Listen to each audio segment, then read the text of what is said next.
school scares. I just got back from seeing Smile. I set up my yard haunt this year, so I said, what the hell, I'm gonna sit next to my buddies out here. Sam, if you can see him. Let's see if we can see Sam here. Oop, right, there you are. I got my skeleton pal here sitting on the bench. I figured I'd share it with you. You know, I know I've been kind of a broken record lately, but we've had some great horror come out. I thought Barbarian was a good, solid movie.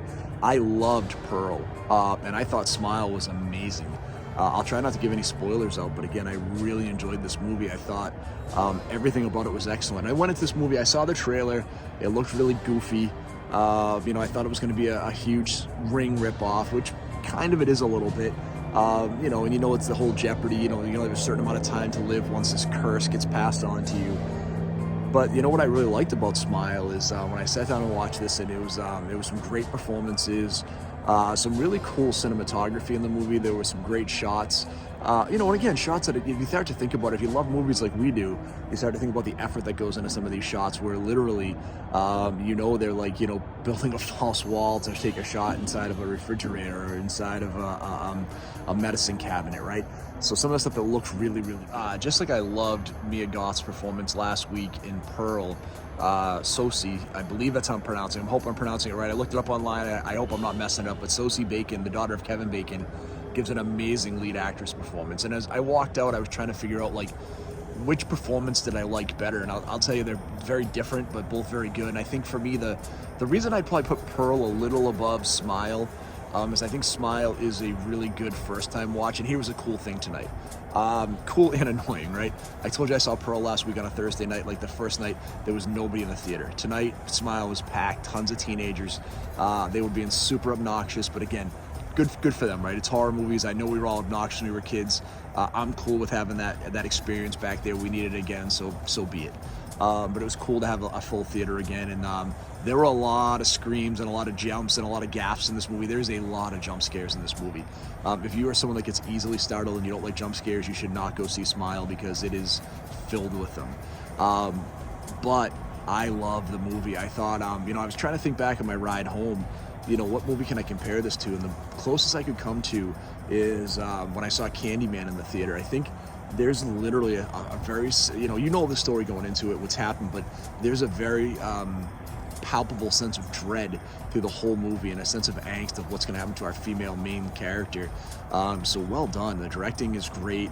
Some of the shots are great. Some of the CGI towards the end can be a little cheesy. You know, and that's probably the biggest letdown of the movie for me is I think the last 10 minutes. I think the story doesn't fall off at all. I think the story's great. I think it's it doesn't let up at all. I think it's relentless. I think it's you know, they do a great job of keeping the scares genuine and scary the whole way through. They don't ever ease up in this movie, but I think the effects a little bit in the end of the movie are a little off, which is a shame because I thought they were pretty good the rest of the way through the movie. But again, I don't want to give any spoilers out, but highly recommend Sosie Bacon or Susie. I hope, again, I apologize when mispronouncing it. Was amazing. And like I said, the only reason I'd rate Pearl higher is I think, because Pearl is a movie that's more of a psychological thriller where I could watch Mia Goth's performance over and over again and take some nuances from it. I think once you know the scares and the effectiveness of what happened in Smile, and I'll watch Smile again because it was very good, but I don't think it'll have the same impact upon the second viewing. I think this is a movie that should be seen on the big screen, seen with a live audience like we did. Get into it, get freaked out, get scared, have fun with it, see that awesome feeling when you're in a horror movie that's a good horror movie where the audience is on the edge of its seat the whole time, and then when that final payoff, when those payoffs come in, man, everybody just loses it. And it happened a bunch of times in the theater, so I thought that was awesome. I really dug it. So again, a high recommendation for me. I gave Pearl an 8.5. I'm going to give Smile an 8. I walked in expecting a goofy, stupid movie that I was going to enjoy for an hour and a half, and I got a 2-hour great psychological scary horror movie that I would recommend to anybody, and except for people that get easily scared. My wife would not go to this movie with me, and I'm glad she didn't. She would have been scared the whole time, and she would have been mad at me for like weeks, because this movie will put you at the edge of your seat, and it'll definitely give you some good scares. So please go check out Smile in the theater. We've been very lucky lately. I would say Barbarian was still a really solid movie. Pearl was great. Smile was great. I hope to see Fall in the theater. I'm trying to find a theater that has Fall playing so I can see that before it comes out. And And then we have Halloween Ends coming up in the next couple of weeks, which I'm also super looking forward to, and I can't wait to share that one with you. If you haven't done so far, guys, please hit that like and subscribe button. Check out our yard haunt video, which will probably come out tomorrow. I'm going to edit everything together today, so thanks for checking out the channel. We'll talk to you real soon, and as always, stay scary. Thanks.